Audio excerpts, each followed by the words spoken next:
Hi, I'm Buck, your personal tour guide to the Federal Reserve. I'm here to introduce you to one of the most complex but effective institutions in the United States. But don't worry, I'll explain it all in plain English. Just beside me is a road map of where we're going. Together, we'll walk through the Federal Reserve System, literally. And along the way, I'll show you just what goes on around here and why it's important. By the end of this tour, you too will be able to explain the Federal Reserve in plain English. There is no other agency of government which can overrule actions that we take. There is no other agency of government which can overrule actions that we take. There is no other agency of government which can overrule actions that we take. That would effectively be a takeover of monetary policy by the Congress, a repudiation of the independence of the Federal Reserve, which would be highly destructive to the stability of the financial system, the dollar, and our national economic situation. The Federal Reserve does not own any gold at all. We have not owned gold since 1934.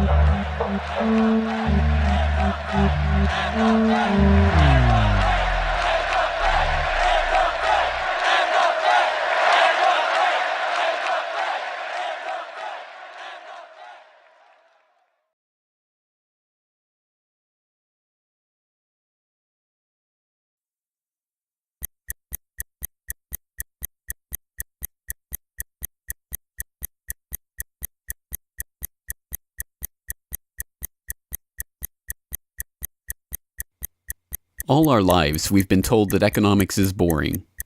It's dull. It's not worth the time it takes to understand it. And all our lives, we've been lied to.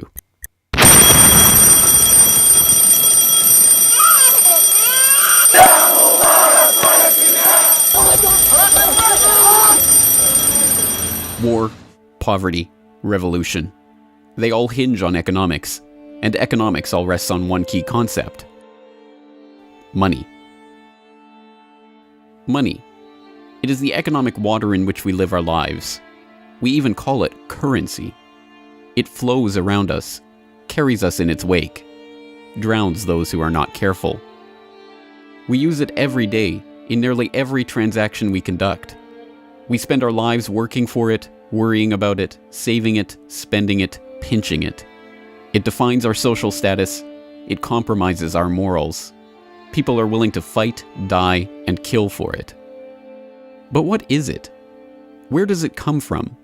How is it created? Who controls it? It is a remarkable fact that, given its central importance in our lives, not one person in 100 could answer such basic questions about money as these. So if you were planning a family, you'd want to know where babies come from. Yeah. And this is a lot about banking. So let me ask you, where does money come from?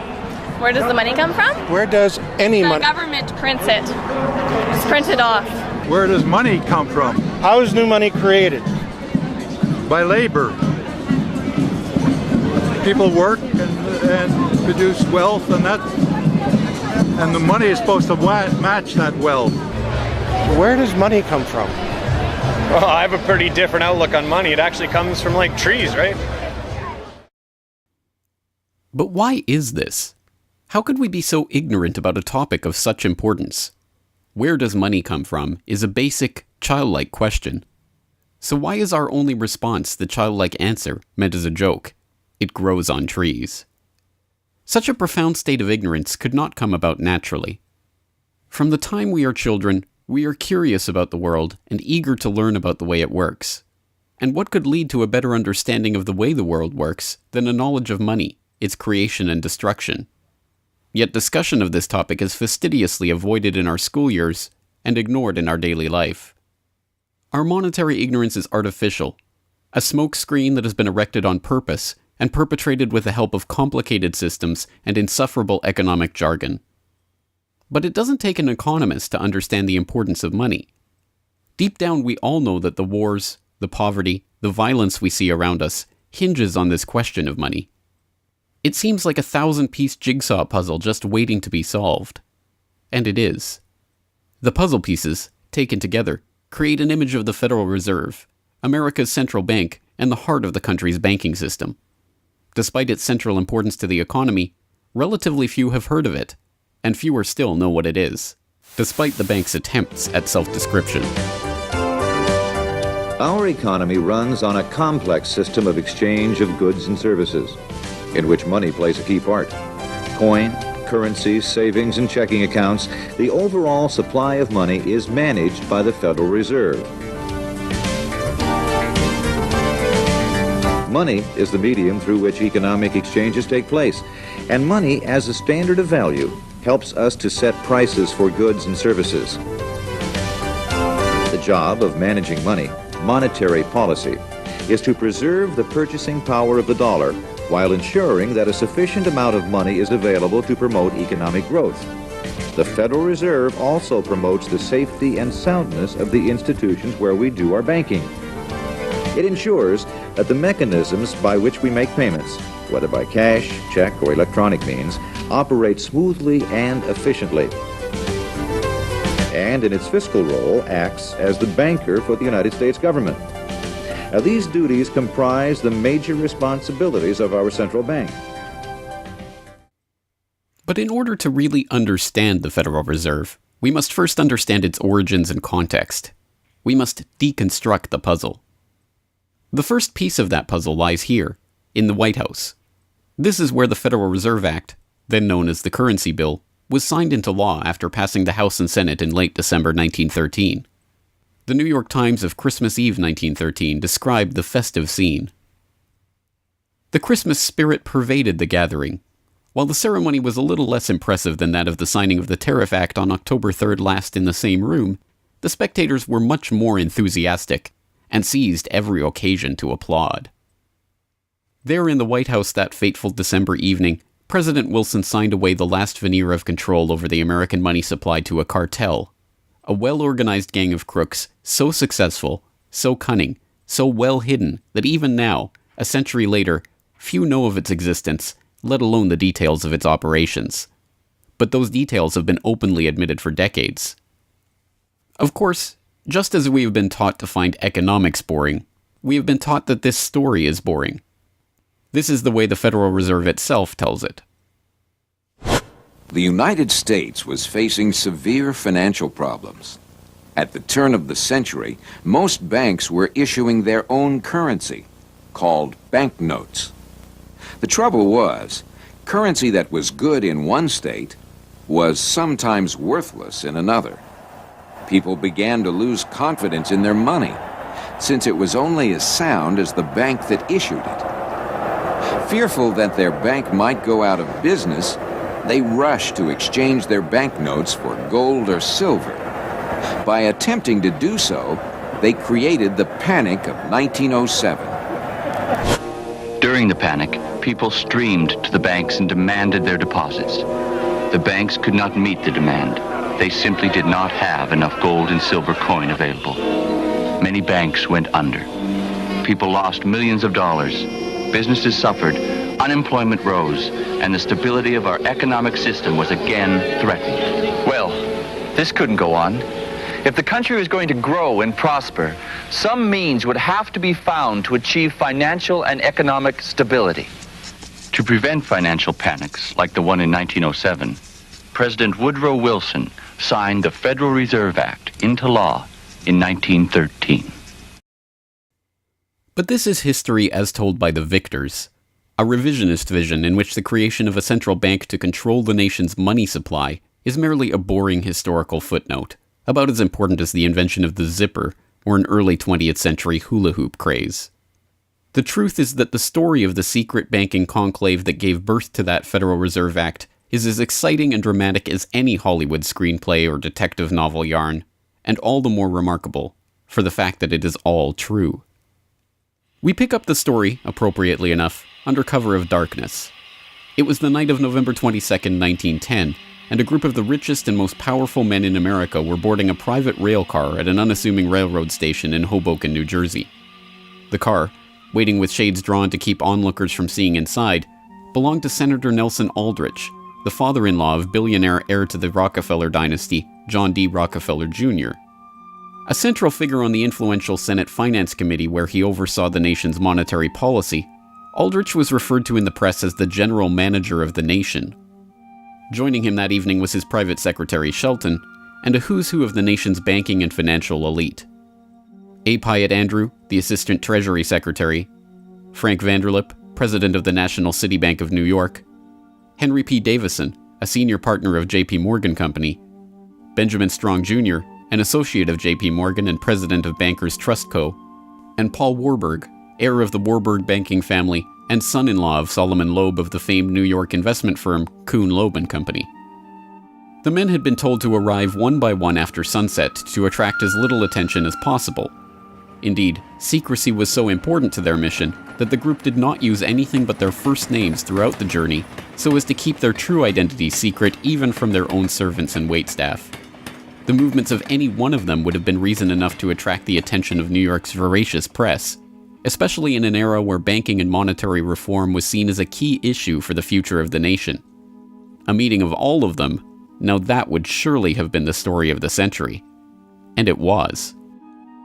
Their destination? The secluded Jekyll Island off the coast of Georgia, home to the prestigious Jekyll Island Club whose members included the Morgans, Rockefellers, Warburgs, and Rothschilds. Their purpose? Davison told intrepid local reporters who had caught wind of the meeting that they were going duck hunting. But in reality, they were going to draft a reform of the nation's banking industry in complete secrecy. G. Edward Griffin, the author of the best-selling The Creature from Jekyll Island and a longtime Federal Reserve researcher, explains. What happened is that the banks decided that since there was going to be legislation anyway to control their industry, that they wouldn't just sit back and wait and see what happened and cross their fingers that it would be okay. They decided that to do what so many cartels do today, they decided to take the lead, and they would be the ones calling for regulations and reform. They like the word reform, and the American people are suckers for the word reform. You just put that into any corrupt piece of legislation, call it reform, and people say, oh, I'm all for reform, and so they vote for it or accept it. So that's what they were doing. They decided we will reform our own industry. In other words, we will create a cartel, and we will give the cartel the power of government. We'll take our cartel agreement so that we can self-regulate to our advantage, and we'll call it the Federal Reserve Act. And then we'll take this cartel agreement to Washington and convince those idiots there to pass it into law. And that basically was the strategy. It was a brilliant strategy. Of course, we see it happening all the time, and certainly in our own day today, we see the same thing happening in other cartelized industry. Right now, we're watching it unfold in the field of healthcare, but at that time, it was banking, all right?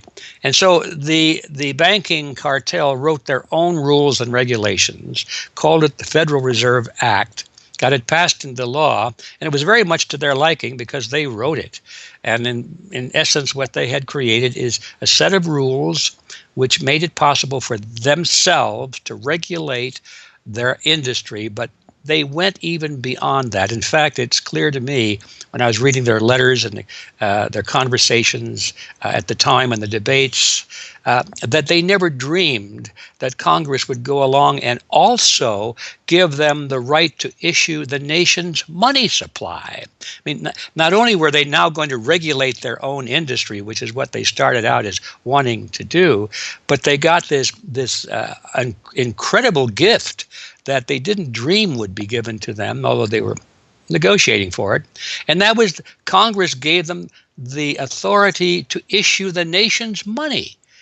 And Congress gave away the sovereign right to issue the nation's money to the private banks. And so all of this was in the Federal Reserve Act, and the American people were joyous because they were told and they were convinced that this was finally a means of controlling this big creature from Jekyll Island. Amazingly enough, they were successful, not just in conspiring to write the legislation that would eventually become the Federal Reserve Act, but in keeping that conspiracy a secret from the public for decades. It was first reported on in 1916 by Bertie Charles Forbes, the financial writer who would later go on to found Forbes magazine. But it was never fully admitted until a quarter century later, when Frank Vanderlip wrote a casual admission of the meeting in the February 9, 1935 edition of the Saturday Evening Post. I was as secretive, indeed as furtive, as any conspirator. I do not feel it is any exaggeration to speak of our secret expedition to Jekyll Island as the occasion of the actual conception of what eventually became the Federal Reserve System. Over the course of their 9 days of deliberation at the Jekyll Island Club, they devised a plan so overarching, so ambitious, that even they could scarcely imagine that it would ever be passed by Congress. As Vanderlip put it, discovery of our plan, we knew, simply must not happen, or else all our time and effort would be wasted. If it were to be exposed publicly that our particular group had got together and written a banking bill, that bill would have no chance whatever of passage by Congress. So what precisely did this conclave of conspirators devise at their Jekyll Island meeting? A plan for a central banking system to be owned by the banks themselves, a system which would organize the nation's banks into a private cartel that would have sole control over the money supply itself. At the end of their 9-day meeting, the bankers and financiers went back to their respective offices content in what they had accomplished. The details of the plan changed between its 1910 drafting and the eventual passage of the Federal Reserve Act, but the essential ideas were there. But ultimately, this scene on Jekyll Island, too, is just one piece of a larger puzzle. And like any other puzzle piece, it has to be seen in its wider context for the bigger picture to become visible. To understand the other pieces of the puzzle and their importance in the creation of the Federal Reserve, we have to travel backward in time. The story begins in late 17th century Europe. The 9 Years' War is raging across the continent as Louis XIV of France finds himself pitted against much of the rest of the continent over his territorial and dynastic claims. King William III of England, devastated by a stunning naval defeat, commits his court to rebuilding the English navy. There's only one problem: money. The government's coffers have been exhausted by the waging of the war, and William's credit is drying up. A Scottish banker, William Patterson, has a banker's solution. A proposal to form a company to lend £1 million to the government at 6% plus £5,000 management fee, with the right of note issue. By 1694, the idea has been slightly revised, a £1.2 million loan at 8% plus £4,000 for management expenses. But it goes ahead. The magnanimously titled Bank of England is created. The name is a carefully constructed lie, designed to make the bank appear to be a government entity. But it is not. It is a private bank owned by private shareholders for their private profit, with a charter from the king that allows them to print the public's money out of thin air and lend it to the crown. What happens here at the birth of the Bank of England in 1694 is the creation of a template that will be repeated in country after country around the world. A privately controlled central bank lending money to the government at interest, money that it prints out of nothing.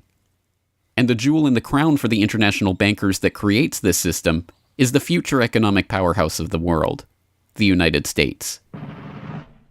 In many important respects, the history of the United States is the history of the struggle of the American people against the banksters that wish to control their money. By the 1780s, with colonies still fighting for independence from the crown, the bankers will get their wish. In 1781, the United States is in financial turmoil. The Continental, the paper currency issued by the Continental Congress to pay for the war, has collapsed from overissue and British counterfeiting. Desperate to find a way to finance the end stages of the war, Congress turns to Robert Morris, a wealthy shipping merchant who was investigated for war profiteering just 2 years earlier. Now, as Superintendent of Finance of the United States from 1781 to 1784, he is regarded as the most powerful man in America, next to General Washington. In his capacity as Superintendent of Finance, Morris argues for the creation of a privately owned central bank deliberately modeled on the Bank of England that the colonies were supposedly fighting against.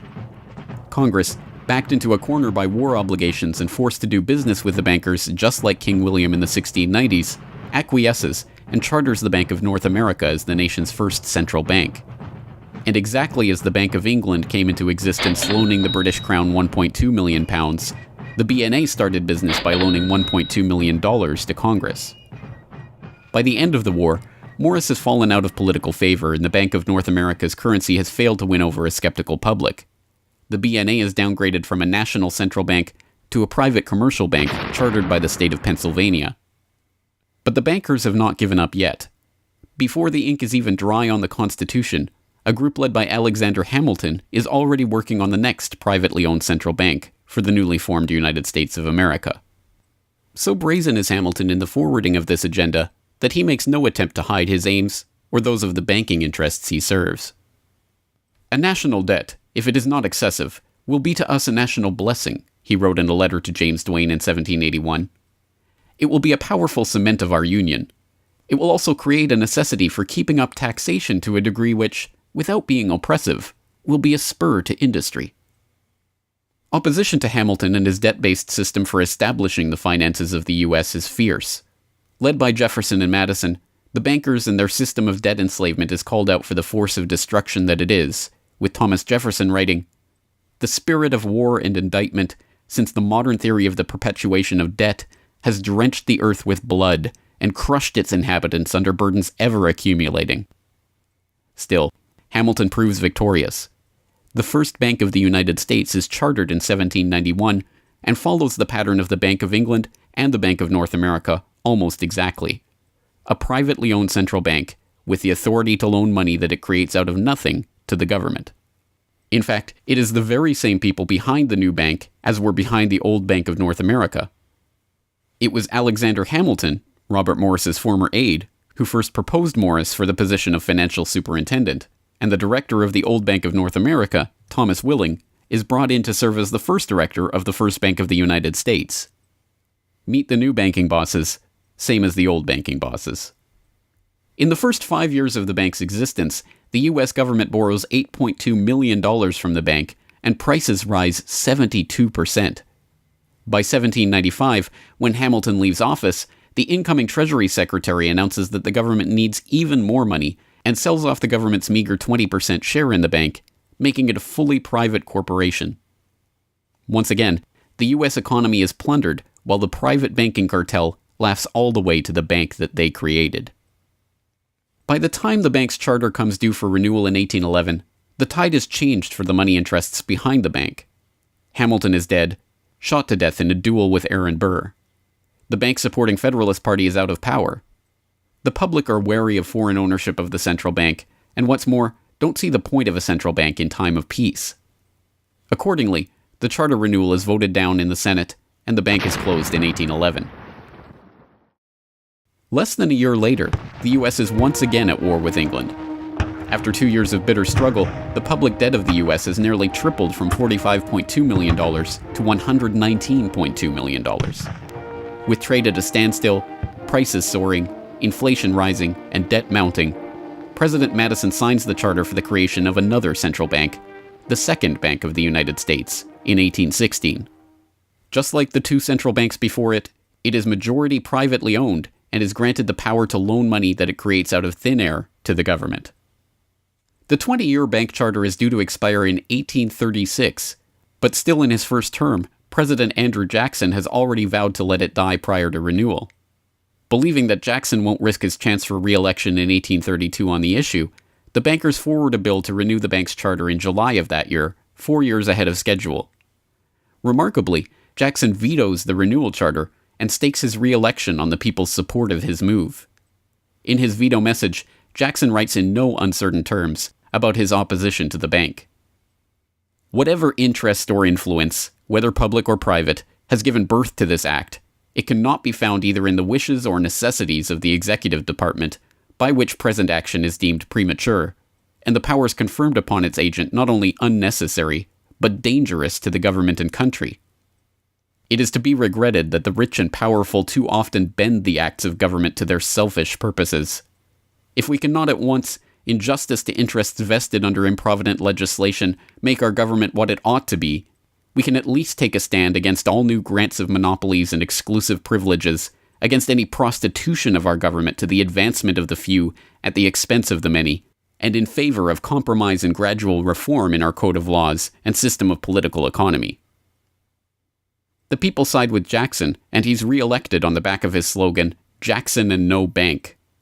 The president makes good on his pledge. In 1833, he announces that the government will stop using the bank and will pay off its debt. The bankers retaliate in 1834 by staging a financial crisis and attempting to pin the blame on Jackson, but it's no use. On January 8, 1835, President Jackson succeeds in paying off the debt, and for the first and only time in its history, the United States is free from the debt chain of the bankers. In 1836, the Second Bank of the United States charter expires, and the bank loses its status as America's central bank. It is 77 years before the bankers can regain the jewel in their crown, but it is not for lack of trying. Immediately upon the death of the bank, the banking oligarchs in England react by contracting trade, removing capital from the US, demanding payment in hard currency for all exports, and tightening credit. This results in a financial crisis known as the Panic of 1837, and once again Jackson's campaign to kill the bank is blamed for the crisis. Throughout the late 19th century, the United States is rocked by banking panics brought about by wild banking speculation and sharp contractions in credit. By the dawn of the 20th century, the bulk of the money in the American economy has been centralized in the hands of a small clique of industrial magnates, each with a near monopoly on a sector of the economy. There are the Astors in real estate, the Carnegies and the Schwabs in steel, the Harrimans, Stanfords, and Vanderbilts in railroads, the Millens and the Rockefellers in oil. As all of these families start to consolidate their fortunes, they gravitate naturally to the banking sector. And in this capacity, they form a network of financial interests and institutions that centered largely around one man, banking scion and increasingly America's informal central banker in the absence of a central bank, John Pierpont Morgan. John Pierpont Morgan, or Pierpont as he prefers to be called, is born in Hartford, Connecticut in 1837 to Junius Spencer Morgan, a successful banker and financier. Morgan rides his father's coattails into the banking business, and by 1871 is partnered in his own firm, the firm that was eventually to become J.P. Morgan and Company. It is Morgan who finances Cornelius Vanderbilt's New York Central Railroad. It is Morgan that finances the launch of nearly every major corporation of the period, from AT&T to General Electric to General Motors to DuPont. It is Morgan who buys out Carnegie and creates the United States Steel Corporation, America's first billion-dollar company.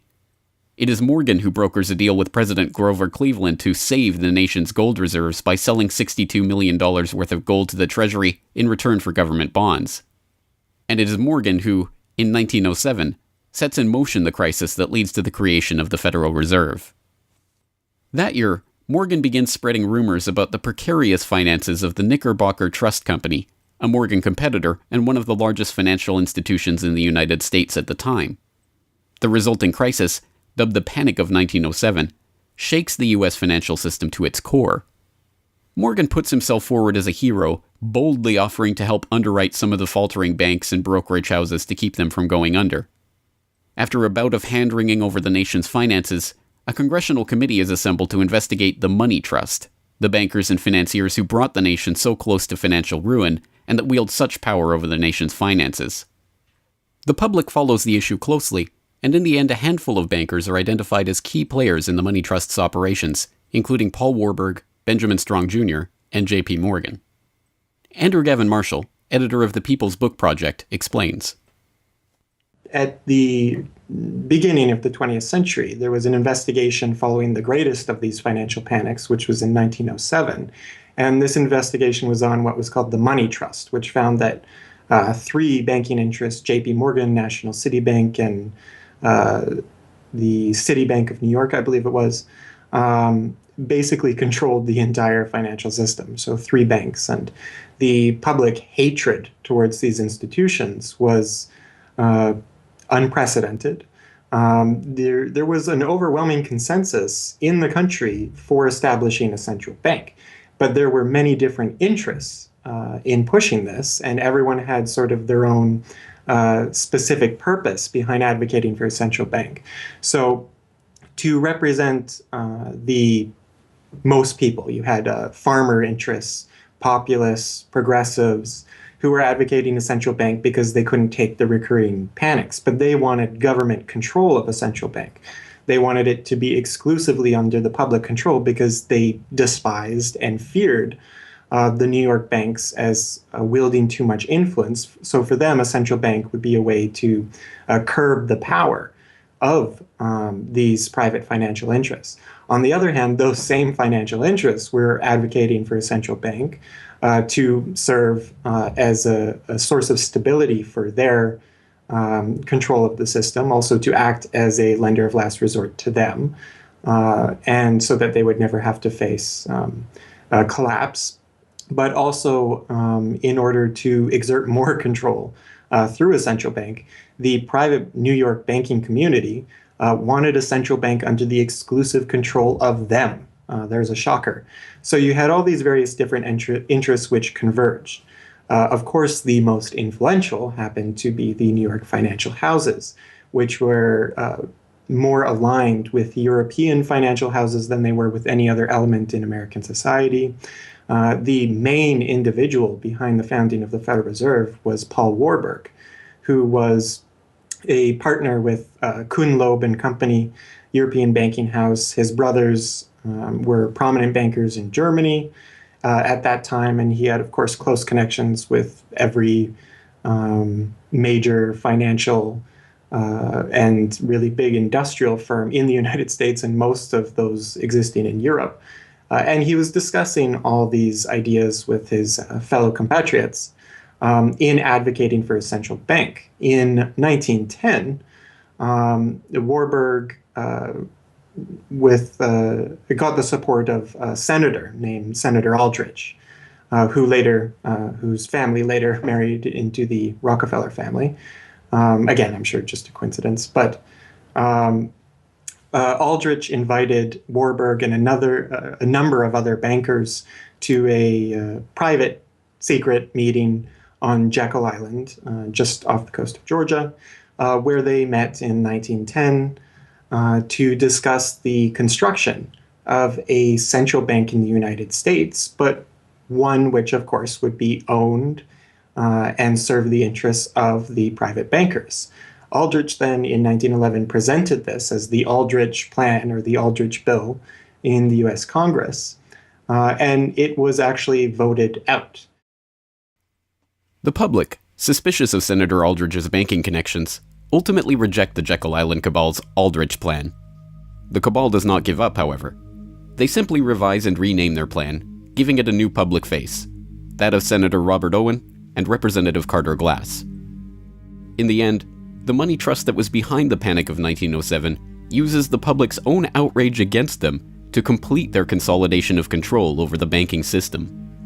The newly retitled Federal Reserve Act is signed into law on December 23, 1913, and the Fed begins operations the next year.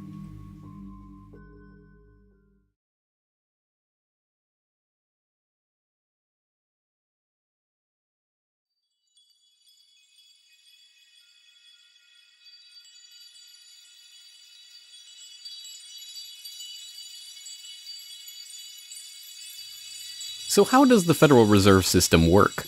What does it do? Who owns and controls it? These are the basic questions that would get to the heart of the fundamental question, what is money? And that is why the answer to these questions have been shrouded in impenetrable economic jargon. Even the Federal Reserve's own educational propaganda, which has an unusual tendency towards cutesy animation and talking down to its audience, has a difficult time summarizing the Fed's mission and responsibilities. According to the Fed, to achieve these goals, the Fed, then and now, combines centralized national authority through the Board of Governors, remember that on the map, with a healthy dose of regional independence through the reserve banks. A third entity, the Federal Open Market Committee, brings together the expertise of the first two in setting the nation's monetary policy. Precisely what imaginary gaggle of schoolchildren is this economic gibberish aimed at? The simple truth, hidden behind the sleight of hand of economic jargon and magisterial titles, is that a banking cartel has monopolized the most important item in our entire economy: money itself. We are taught to think of money as the pieces of paper printed in government printing presses or coins minted by government mints. While this is partially true, in this day and age, the actual notes and coins circulating in the economy represent only a tiny fraction of the money in existence. Over 90% of the money supply is in fact created by private banks as loans that are payable back to the banks at interest. Although this simple fact is obscured by the wizards of Wall Street and gods of money who want to make the money creation process into some special art of alchemy carefully overseen by the government, the truth is not hidden from the public. In December 1977, the Federal Reserve Bank of New York published another of its dumbed-down cartoon-ridden information pamphlets for the general public, attempting to explain the functions of the Federal Reserve System. There in black and white, they carefully explain the money creation process. Commercial banks create checkbook money whenever they grant a loan, simply by adding new deposit dollars to accounts on their books in exchange for a borrower's IOU. Banks create money by monetizing the private debts of businesses and individuals. That is, they create amounts of money against the value of those IOUs. There it is, in plain English. The vast majority of money in the economy, the checkbook money in our accounts at the bank and that we use in our electronic transfers and digital payments, is created not by a government printing press, but by the bank itself. It is created out of thin air as debt, owed back to the bank that created it at interest. This means that bank loans are not money taken from other bank depositors, but new money simply conjured into existence and placed into your account. And the bank is able to create much more money than it has cash to back up those deposits. The Fed claims to be the entity overseeing and backing up the banking industry. It was established, according to its own propaganda, to stabilize the system and prevent bank runs like the Panic of 1907 from happening again. Throughout much of the 1800s, almost any organization that wanted could print its own money. As a result, many states, banks, and even one New York druggist did just that. In fact, at one time, there were over 30,000 different varieties of currency in circulation. Imagine the confusion. Not only were there multitudes of currencies, some were redeemable in gold and silver, others were backed by bonds issued by regional governments. It was not unusual for people to lose faith both in the value of their currency and in the entire financial system. With many people trying to withdraw their deposits at once, sometimes the banks didn't have enough money on hand to pay their depositors. Then, when the funds ran out, the banks suspended payment temporarily, and some even closed. People lost their entire savings, and sometimes regional economies suffered. Obviously, something had to be done. And in 1913, something was. In that year, President Woodrow Wilson signed into effect the Federal Reserve Act. This act created the Federal Reserve System to provide a safer and more stable monetary and banking system. If that was indeed its aim, it signally failed to do so in running up one of the greatest bubbles in American history to that point in the 1920s, just a decade after its creation. The popping of that bubble, of course, led directly into the Great Depression and one of the greatest periods of mass poverty in American history. Economists have long argued that the Fed itself was the cause of the Depression by its complete mismanagement of the money supply. As former Federal Reserve Chairman Ben Bernanke admitted in a speech commemorating Fed critic Milton Friedman's 90th birthday, regarding the Great Depression, "You're right, we did it. We're very sorry. But thanks to you, we won't do it again." Price stability is another cited tenet of the Federal Reserve's mandate. But here, too, the Fed has completely failed to live up to its own standards. Aside from the banking system, the Federal Reserve has another responsibility that's probably even more important. It's in charge of something called monetary policy. Basically, it means trying to keep prices stable to avoid inflation. Say you buy a CD today for $14. But what if next year the price of the CD jumped to $20 or $50? Not because of a change in supply or demand, but because all prices were going up. That's inflation. There are a lot of different causes of inflation, but one of the most important is too much money. The Fed can adjust the money supply by injecting money into the system electronically or by withdrawing money from the economy. Think of it. The Federal Reserve has the ability to create money and make it disappear. What's most important is what happens as a result. Anytime the supply of money is altered, the effects are felt throughout the economy. The Fed's methods have changed over time to take advantage of the latest computers and electronics, but its mission remains the same: to aim for stable prices, full employment, and a growing economy. 100 years ago, in 1913, the Fed was created, and we've marked it with a vertical line there. Consumer prices now are about 30 times higher than they were when the Fed was created in 1913. Paper money, too, is the responsibility of the Federal Reserve. Hence, the dollars in circulation are not Treasury notes, not bills of credit, but Federal Reserve notes, debt-based notes backed up, ultimately, by the government's own promise to pay. It's sovereign bonds backed up by the taxpayers themselves. At one time, the Federal Reserve banks were legally required to keep large stockpiles of gold in reserve to back up these notes. But that requirement was abandoned, and today the notes are backed up mostly by government securities. The Fed no longer keeps any actual gold on its books, but gold certificates issued by the Treasury and valued not at the spot price of $1,300 per troy ounce, but an arbitrarily fixed statutory price of $42 2/9 per ounce. But I do have one question. During the crisis or any time that you're aware of, has the Federal Reserve or Treasury participated in any gold swaps arrangements? We don't. The Federal Reserve does not own any gold at all. We have not owned gold since 1934. So we have not engaged in any gold swaps. But it appears on your balance sheet that you hold gold. What appears on our balance sheet is gold certificates. When we turned before 1934, the Federal Reserve did own gold. We turned that over by law to the Treasury and received in return for that gold certificates. If the Treasury entered into, because under the Exchange Stabilization Fund, I would assume they probably have the legal authority to do it. They wouldn't be able to do it then because you have the securities for essentially all the gold? No, we have no interest in the gold that is owned by the Treasury. We have simply an accounting document that is called gold certificates that represents the value at a statutory rate and still that we gave to the Treasury in 1930. And still measured at $42 an ounce, which makes no sense whatsoever. Clearly, there is a discrepancy between what we are led to believe is motivating the Fed and what it actually does. To understand what the Fed is actually intended to do, it's first important to understand that the Federal Reserve is not a bank per se, but a system. This system codifies, institutionalizes, oversees, and undergirds a form of banking called fractional reserve banking, in which banks are allowed to lend out more money than they actually have in their vaults. The whole process starts, the process of decay and corruption starts with something called fractional reserve banking. That's the technical name for it.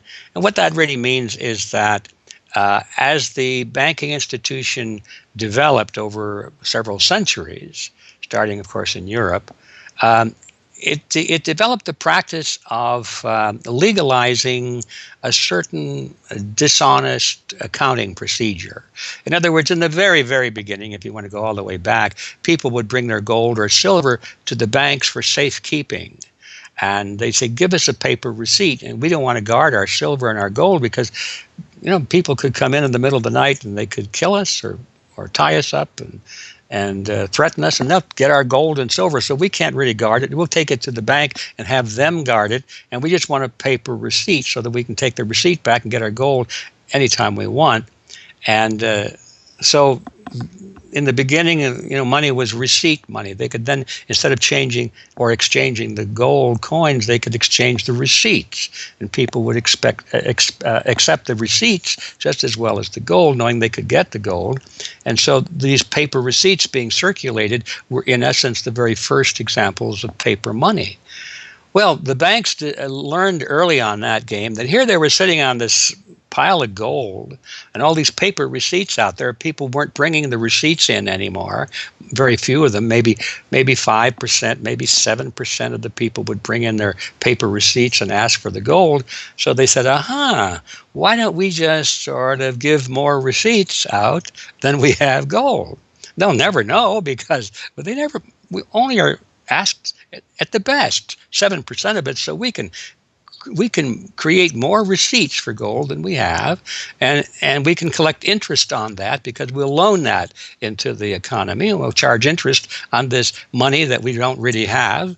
And it's a pretty good gimmick, don't you think? And they, well, yeah, of course. And so that's how fractional reserve banking started. And now it's institutionalized, and they teach it in school.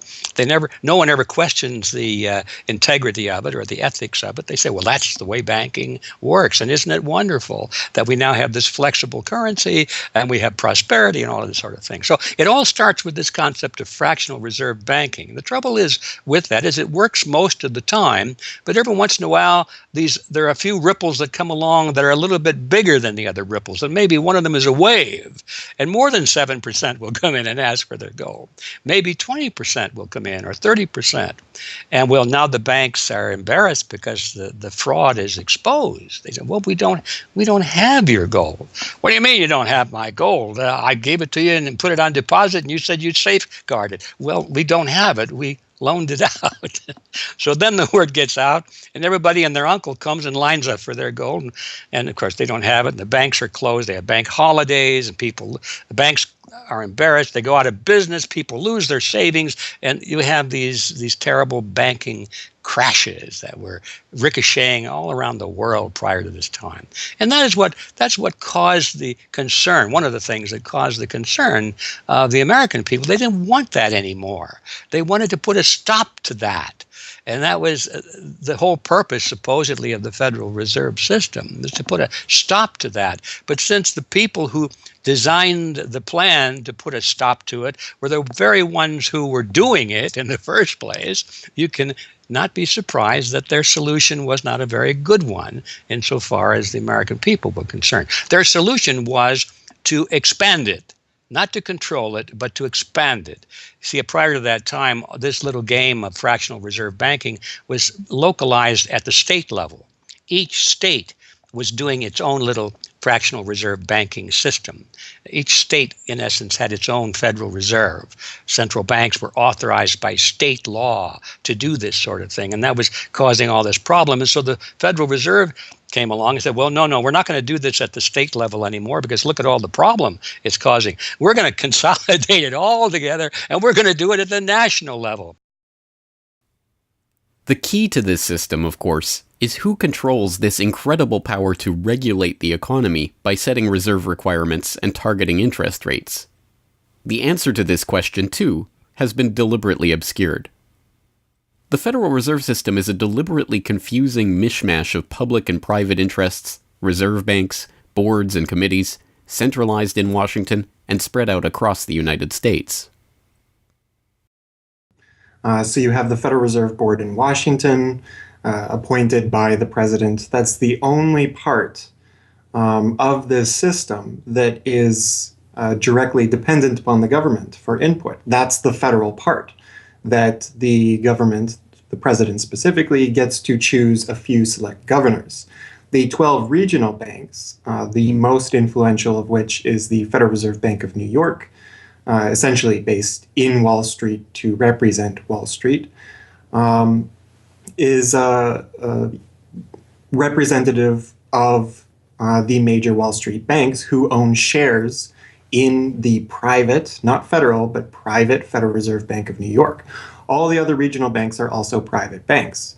They vary according to how much influence they wield, but the Kansas City Fed is influential, the St. Louis Fed, the Dallas Fed. But the New York Fed is really the center of this system. And precisely because it represents the Wall Street banks who appoint the leadership of the New York Fed. So the New York Fed has a lot of public power, but no public accountability. It has no oversight. It does not answer to Congress the way that the chairman of the Federal Reserve Board of Governors does. And even then, the chairman of the Fed, of the Federal Reserve Board, who is appointed by the president, does not answer to the president. He does not answer to Congress. He goes to Congress to testify, but the policy that they set is independent. So they have no input from the government. The government can't tell them what to do, legally speaking. And of course, they don't. Do you think it would cause problems for the Fed or for the economy if that legislation was to pass? My concern about the legislation is that if the GAO is auditing not only the operational aspects of our programs and the details of the programs, but is making judgments about our policy decisions that would effectively be a takeover of monetary policy by the Congress, a repudiation of the independence of the Federal Reserve, which would be highly destructive to the stability of the financial system, the dollar, and our national economic situation. The Federal Open Market Committee is responsible for setting interest rates. Now, this committee, which is enormously powerful, has as its membership the governor and vice chair of the Federal Reserve Board. But the Federal Open Market Committee, most of the membership is the presidents of the regional Federal Reserve banks representing private interests. So they have significant input into setting the interest rates. Interest rates are not set by a public body, they're set by private financial and corporate interests. And that's whose interests they serve, of course. The reason that the Federal Reserve goes to such great lengths to make its organizational structure as confusing as possible is to cover up the massive conflicts of interest that are at the heart of the system. The fact is that the Federal Reserve System is comprised of a board of governors, 12 regional banks, and an open market committee. The privately owned member banks of each Federal Reserve Bank vote on the majority of the Reserve Bank's directors, and the directors vote on members to serve on the Federal Open Market Committee, which determines monetary policy.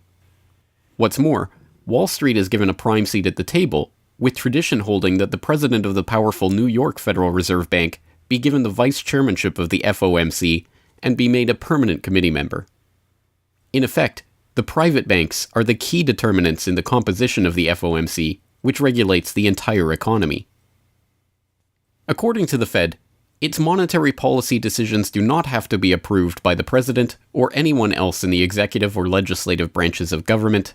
It does not receive funding appropriated by the Congress, and the terms of the members of the Board of Governors span multiple presidential and congressional terms. Or, in the words of Alan Greenspan, what is the proper relationship, what should be the proper relationship between a chairman of the Fed and a president of the United States? Well, first of all, the Federal Reserve is an independent agency, and that means basically that there is no other agency of government which can overrule actions that we take. The Fed goes on in its self-mythologization to state that it is not a private, profit-making institution. This characterization is dishonest at best, and an outright lie at worst. The regional banks are themselves private corporations, as noted in a 1928 Supreme Court ruling. Instrumentalities like the national banks or the Federal Reserve Banks, in which there are private interests, are not departments of the government. They are private corporations in which the government has an interest. This point is even admitted by the Federal Reserve's own senior counsel. Our regulations do specify overall terms for the lending, but the day-to-day operation of the banking activities are conducted by the Federal Reserve banks. They are banks, and indeed they do lend, and they do interact they're their with own depositors. agency then, essentially, They are not in that agencies. regard. Yes, they're not agencies, Your Honor. They're persons under FOIA. Each Federal Reserve Bank, the stock is owned by the member banks in the district, 100% privately held. They have private boards of directors. Majority of those boards are appointed by the independent banks, private banks in the district. They're not agencies. These private corporations issue shares that are held by the member banks that make up the system, making the banks the ultimate owners of the Federal Reserve Banks. Although the Fed's profits are returned to the Treasury each year, the member banks' shares of the Fed do earn them a 6% dividend. According to the Fed, the fixed nature of these returns means that they are not being held for profit. Despite the dishonest nature of this description, however, it is important to understand that the bankers who own the Federal Reserve indeed do not make their money from the Fed directly. Instead, the benefits are much less obvious and much more insidious. The simplest way that this can be understood is that, as a century of history and a specific example of the last financial crisis shows, the Fed was used as a vehicle to bail out the very bankers who own the Fed banks in the most obvious example of fascistic collusion imaginable. A handful of financial institutions have enriched themselves as a result of institutional speculation on a large scale as well as manipulation of the market. And secondly, what they have done is that they have then gone to their governments and said, well, we are now in a very difficult situation and you need to give us money so that we can retain the stability of the financial system. And who actually lends the money or brokers the public debt? The same financial institutions which are the recipients of the bailout. Okay, and so what you have is a circular process. It's a diabolical process. You're lending money. You're not lending money. You're handing money to the large financial institutions, and then this is leading up to a mounting public debt in the trillions. Okay. And then you say to the financial institutions, we need to establish a new set of treasury bills and government bonds, etc., which of course are sold to the public, but they are always brokered through the financial institutions, which establish their viability and so on and so forth. And the financial institutions will probably buy part of this public debt. So that in effect what the government is doing is financing its own indebtedness through the bailouts. It hands money to the banks, but to hand the money to the banks, it becomes indebted to those same financial institutions, and then it says, well, we now have to emit large amounts of public debt. Please, can you help us? And then the banks will say, well, your books are not quite in order. And then the government will say, well, obviously they're not in order because we've just handed you $1.4 trillion of bailout money, and we're now in a very difficult situation, so we need to borrow money from the people who are, in fact, the recipients of the bailout. So this is really what we're dealing with. We're dealing with a circular process. The 2008 crisis and subsequent bailouts are merely the latest and most brazen examples of the fundamental conflicts of interest at the heart of America's privately owned central banking system. Beginning with the collapse of Lehman Brothers in September of that year, the Federal Reserve embarked on an unprecedented program of bailouts and special zero-interest lending facilities for the very banks that had caused the subprime meltdown in the first place. By the cartelization of the Federal Reserve structure, and thus not by accident, it was the very bank presidents who had overseen their banks' lending practices that ended up in the director positions of the Federal Reserve banks that voted on where to direct the trillions of dollars in bailout money. And unsurprisingly, they directed it toward their own banks. A stunning 2011 Government Accountability Office report examined $16 trillion of bailout facilities extended by the Fed in the wake of the crisis and exposed numerous examples of blatant conflicts of interest. Jeffrey Immelt, chief executive of General Electric, served as a director on the board of the Federal Reserve Bank of New York, at the same time the Fed provided $16 billion in financing to General Electric.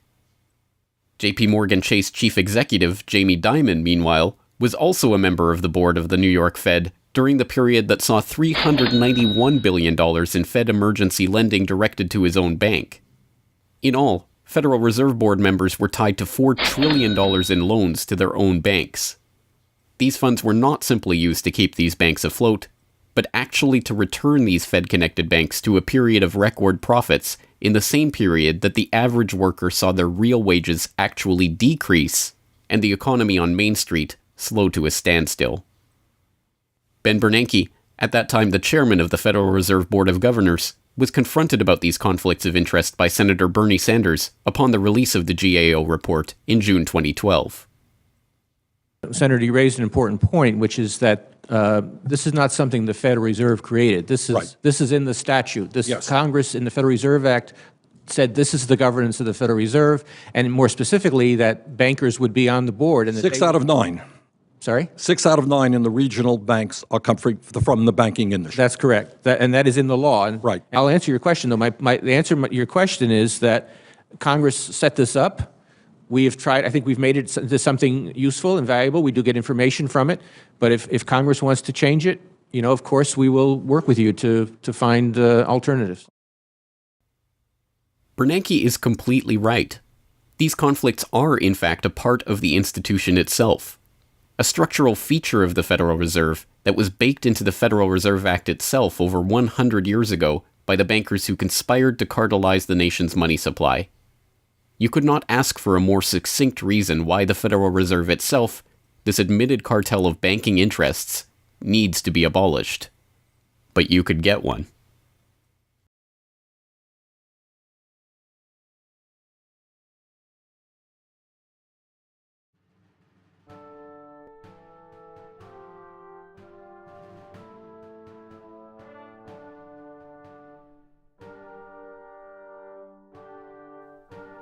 We now know that for centuries, the people of the United States have been at war with the international banking oligarchs. That war was lost, seemingly for good, in 1913, with the creation of the Federal Reserve. With the passage of the Federal Reserve Act, President Woodrow Wilson consigned the American population to a century in which the money supply itself has depended on the whims of the banking cabal. A century of booms and busts, bubbles and depressions, has led to a wholesale redistribution of wealth toward those at the very top of the system. At the bottom, the masses toil in relative poverty, single-income households becoming double-income households out of necessity, their quality of life being slowly eroded as the Federal Reserve notes that pass for dollars are themselves devalued.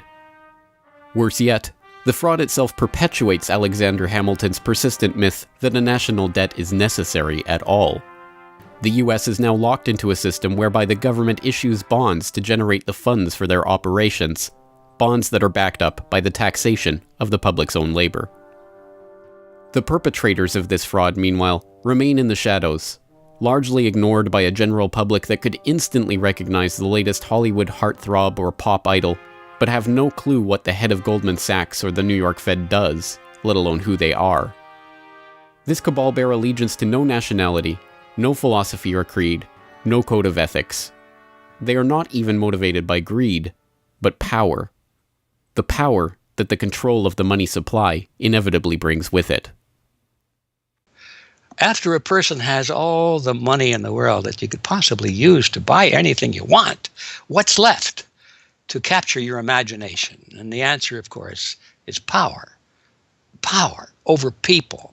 Now, money is power over people, but there's another power over people as well, and that is the political power, the social power.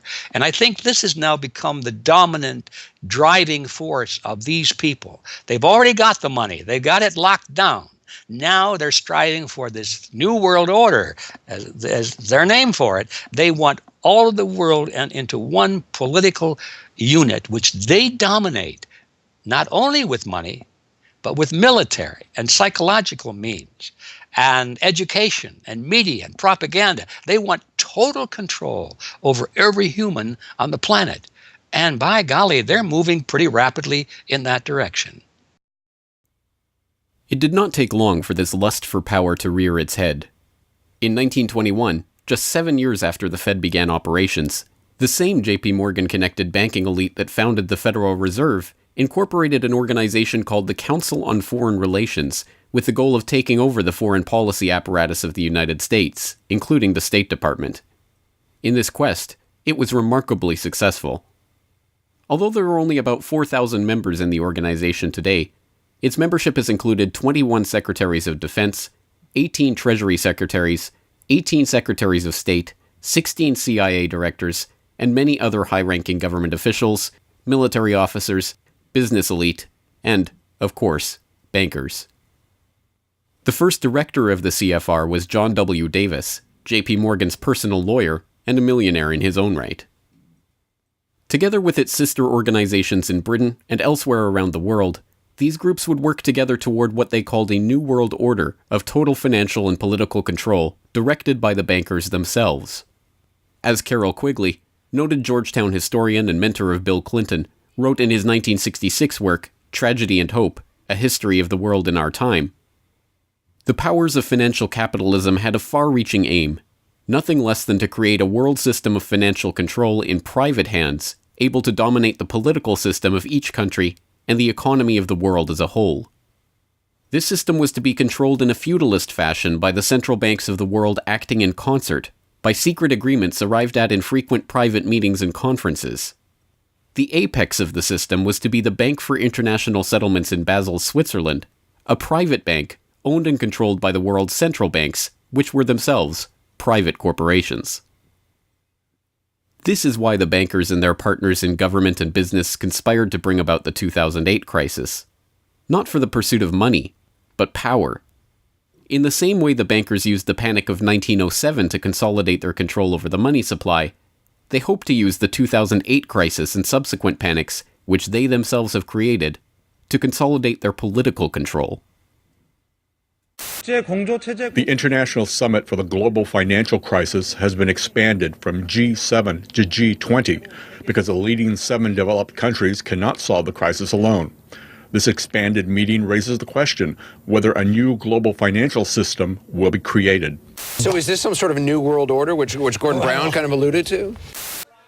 British Prime Minister Gordon Brown has described the quote-unquote guiding principles to be addressed at the summit. They are transparency, sound banking, responsibility, integrity, and get this, global governance, unquote. I think a new world order is emerging, and with it the foundations of a new and progressive era of international cooperation. The inevitable conclusion, one that flows necessarily from the true understanding of this situation, is that the Federal Reserve System needs to be consigned to the dustbin of history.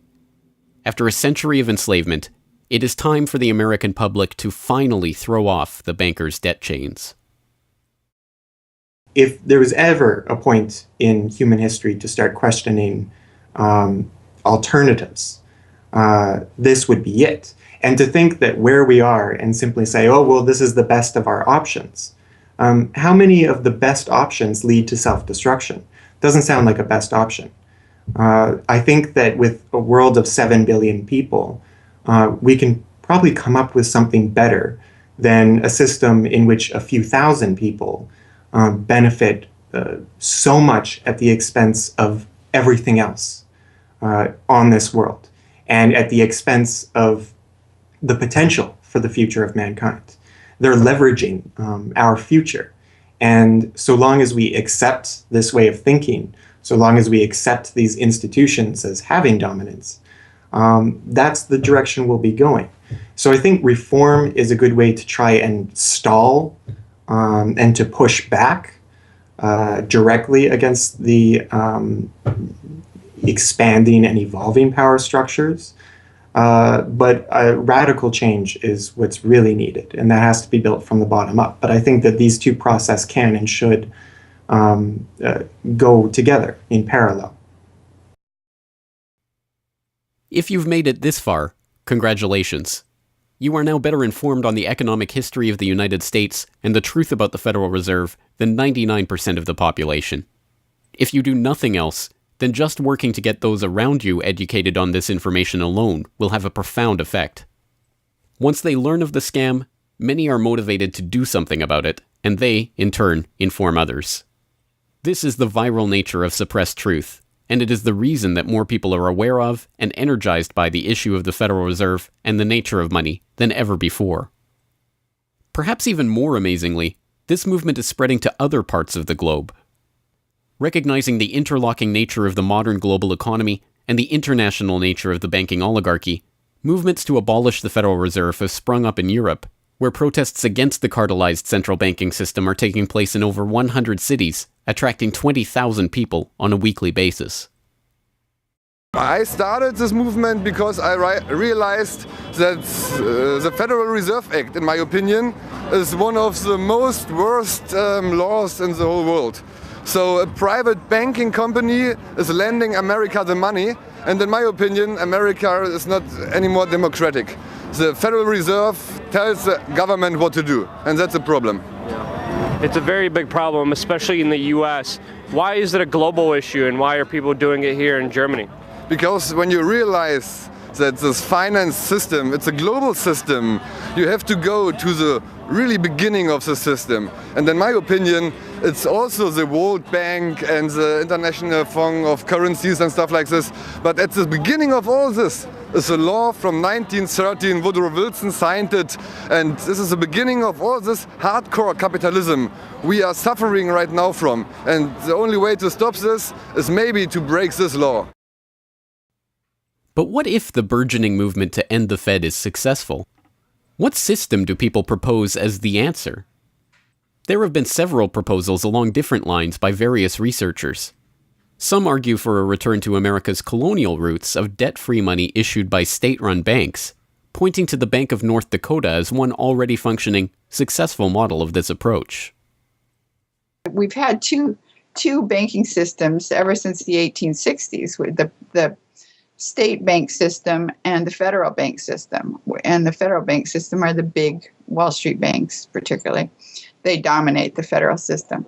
So they're taking over right now. I mean, in California, we don't even have any local banks where I am. They're now, we had two, and I had accounts in both of them, and they're now, one of them is Chase Bank, and the other is U.S. Bank. So they're both big Wall Street banks now. They've been taken over.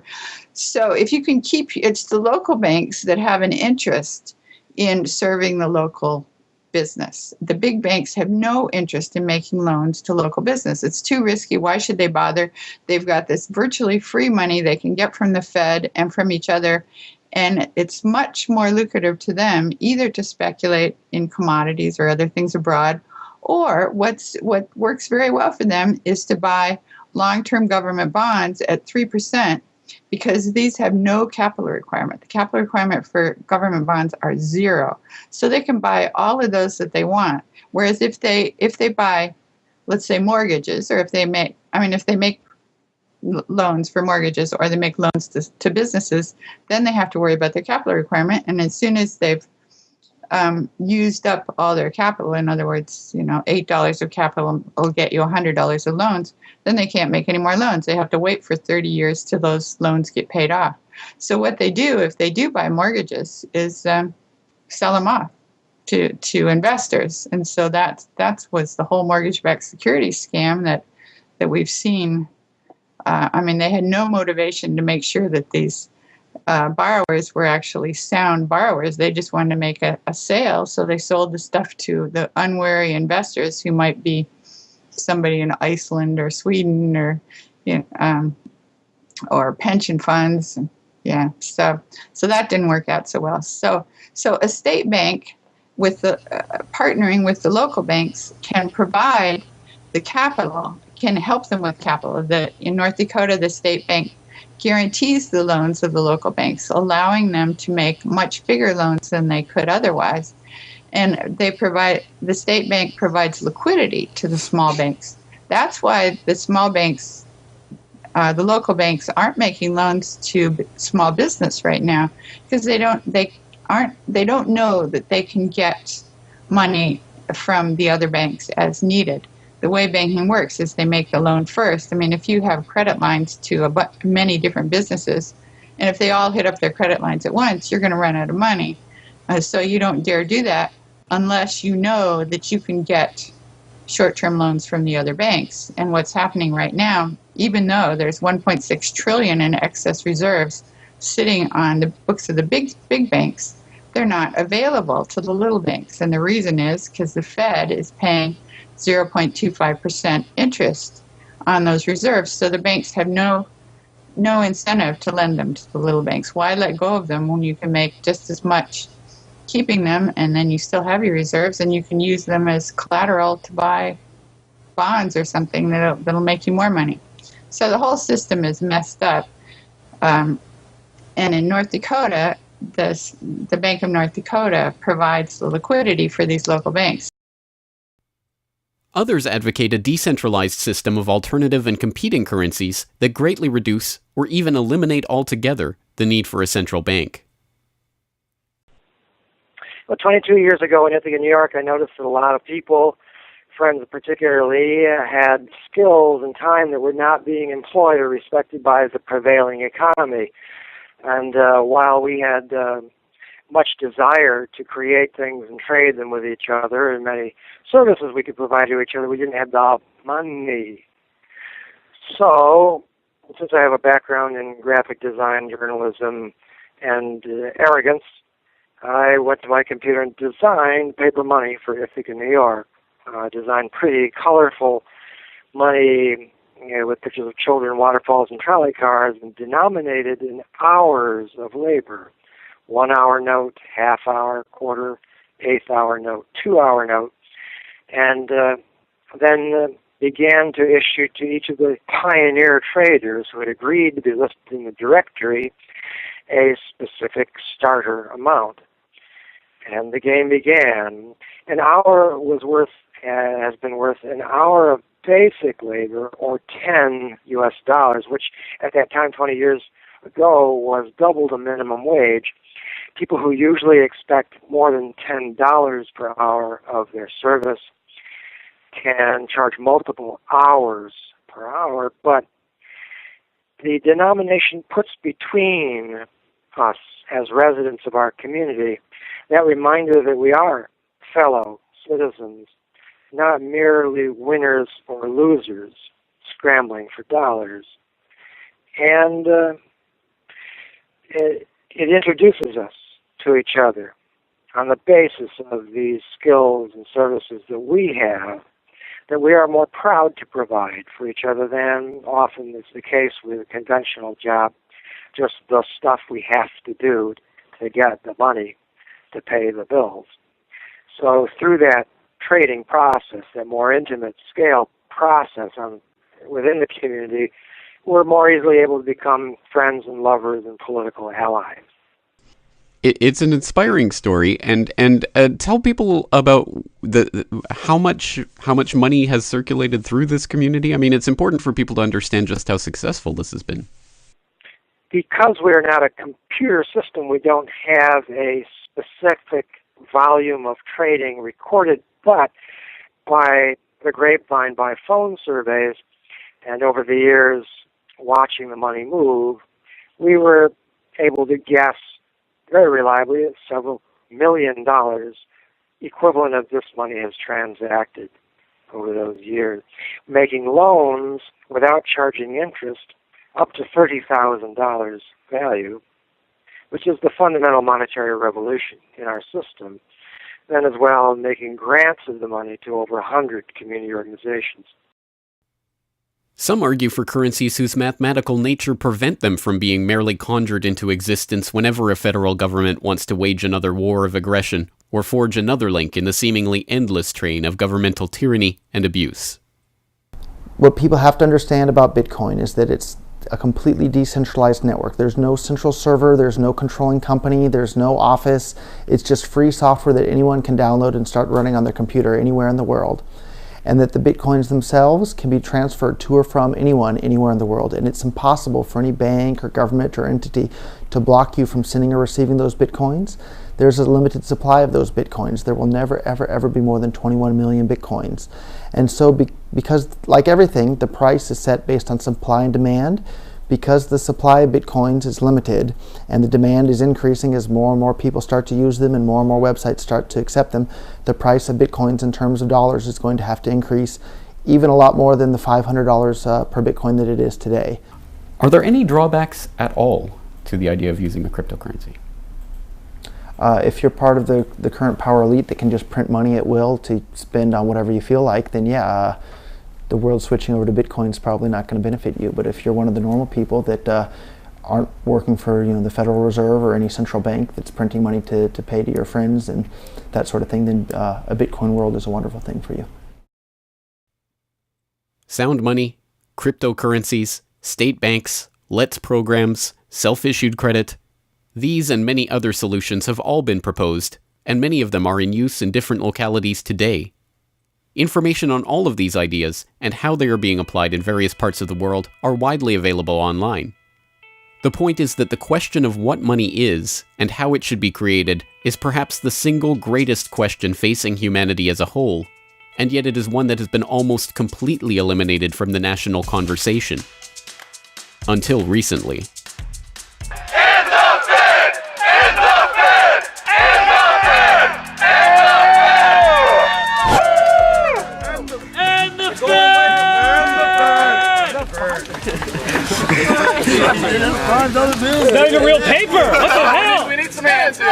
Fed! And the Fed! And the Fed! And the Fed!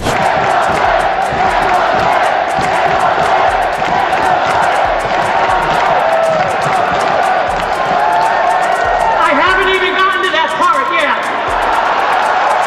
Will you do it again when I get to that part?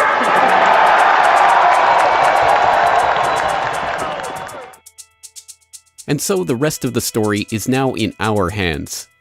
Once we understand the scam that has taken place, the gradual consolidation of wealth and power in the hands of an elite few banking oligarchs, and the growing impoverishment of the masses, all in the name of banking funny money created out of nothing and loaned to the public at interest, we can choose to get active or to do nothing at all. For those who choose to get active, there are some steps that you can take to help change the course of the system. First, follow the links and resources from the transcript of this documentary at corbettreport.com/Federal Reserve to familiarize yourself with the history, the connections, and the functions of the Federal Reserve System. If you can't explain this material to yourself, then you will never be able to teach it to others. Secondly, begin reaching out to others to bring them up to speed on the issue. It can be as simple as broaching this conversation in the Monday morning water cooler talk, or passing out a copy of this documentary, or sending out links to this information to your email list. Insert this topic into your conversations. When people start talking about the national debt, or the state of the economy, or other political talking points, get them to question the roots of these issues, and why there is a national debt at all. Thirdly, when you are able to find or create a group of like-minded people in your area who are engaged with the issue, start a study group on the issue and its solutions. The study group can help source alternative or complementary currencies in the local area, or, if none exist already, the group can form the basis for a community of local businesses and customers who are willing to start experimenting with ways to wean themselves off of the Federal Reserve notes. Fourthly, use the resources at corbettreport.com, including the Federal Reserve information flyer, or hold DVD screenings, to attract interest in your group and draw others into studying the true nature of the monetary system. The work of building up an alternative to the current system can seem daunting, even at times overwhelming. But it is important to keep in mind that the Federal Reserve System that seems so monolithic today has only been around for 1 century. Central banks have been defeated in America before, and they can be defeated again. The question of how we decide to change this system is not rhetorical. It will either be answered by an informed, engaged, active population working together to create viable alternatives and to dismantle the current system, or it will be answered by the same banking oligarchy that has been controlling the money supply, and indeed the lifeblood of the country, for generations. Now, 1 century after the creation of the Federal Reserve System, we have a choice to make. Whether the next century, like the one before it, will be a century of enslavement, or, transformed by the actions and choices that we make in the light of this knowledge, a century of empowerment.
Hello, this is James Corbett of CorbettReport.com, the writer, producer, director, narrator, and just about everything else you can imagine with regards to the documentary that you just finished watching, Century of Enslavement, The History of the Federal Reserve.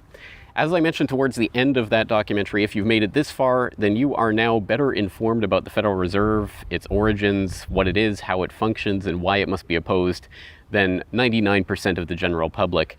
And if you've made it this far, then you are obviously one of the very few who is very eager and motivated to join the rising tide of free humanity that is seeking to throw off the debt chains of the banksters in the United States and around the world. And if you are so motivated, then I have some treats for you. I have some resources that I'd like to direct you to. As I mentioned again towards the end of that documentary, there are some resources up at CorbettReport.com that I hope will help you in your quest to better inform yourself and better inform others about the Federal Reserve System.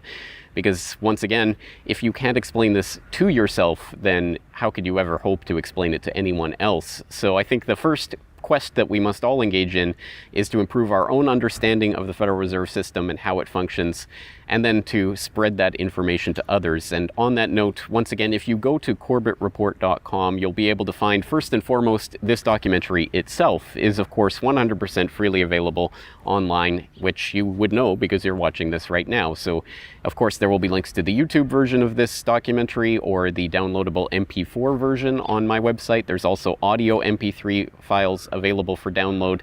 All of those, again, freely open to the public, and I do encourage you to send them out to others if you do find it to be a valuable resource yourself. And once you're there at CorbettReport.com, you'll find not only the documentary itself, but also a transcript of the documentary, complete with hyperlinks to all of the source documents, videos, articles, all of the information that was used to compile this documentary. So I hope that will be a valuable resource, again, for people who are looking to put this information together in a way that makes sense in their own head, and so that they can see where all of this information is coming from, much of it sourcing from the Federal Reserve itself. So I hope that the hyperlinked transcript will be valuable to people out there who are seeking to broaden their understanding of these topics. And you will also find there a news information pamphlet that I have put together with the help of Mike Krentz of MikeKrentz.com, a graphic designer who's helped me out a lot behind the scenes on the website. As you can tell from the graphics on this documentary, I'm not a graphic designer myself by trade or by training. So I certainly do appreciate Mike's help in putting this information pamphlet together. And this is just a few points that have been addressed in this video, informational points about the Federal Reserve, what it is, and some interesting little teasers to get people interested in this information. You can download and print this off from CorbettReport.com and use it however you like, handing it out to people on the street, using it as a discussion point if you hold a DVD screening, if you want to just post it up in public areas, only where allowed by law, of course. Once again, this is freely available for download and for you to print out and to use to help spread information about the Federal Reserve System. And it's available both in color and black and white and should print nicely onto standard 8.5 by 11 letter size paper. So that will all be up there at the website, along with, of course, an actual DVD version of this documentary. Once again, if you do find this information useful, then I hope you will try to spread it to others. There are a lot of people who prefer the online link, but there will be some people who you cannot reach online. For those people, and for yourself, if you so desire, here is a physical hard copy that you can order from CorbettReport.com for 2,000 Japanese yen. That's about 20 Federal Reserve notes. Because unfortunately, we are trapped in this debt-based bankster-led system. So we do all require these pieces of paper in order to put a roof over our head and food on the table, myself included. So your support is obviously greatly appreciated. And for that 2,000 Japanese yen, about 20 Federal Reserve notes, you'll receive this documentary. Disc 1 containing the documentary itself. Disc 2, the full 1-hour interview with G. Edward Griffin. So I think, again, a valuable resource for people who are looking for more information about the Federal Reserve. So that's available at CorbettReport.com, along with all of this that we've talked about here, the information pamphlet, the hyperlink transcript, all of the various formats this is available in. Once again, I've tried to make this as straightforward as possible and also as detailed as possible so that you can start to further your own exploration and understanding of this system that we're facing. Once again, of course, any way that you choose to get this information out to others is greatly appreciated, but if you do want to send the Corbett Report links around, the best one to use is CorbettReport.com/Federal Reserve. That will have the documentary in the YouTube format, it will have the downloadable MP3 and MP4 formats, it will have the transcript, it will have the downloadable information pamphlet, and it will also have a link to buy the DVD. So all of that will be there at corbettreport.com/Federal Reserve. Please send people there if you're going to send people anywhere. So once again, I really do salute you for taking time out of your busy day, out of your schedule, to devote yourself to watching and learning and understanding this material, and to helping spread this information and awareness to others, because it is only together that we will ever be able to form the movement that will ultimately turn the tide against the banksters and defeat the Federal Reserve and all of the similarly privately controlled central banks all around the world. So once again, thank you for your time and attention. I'm James Corbett of CorbettReport.com.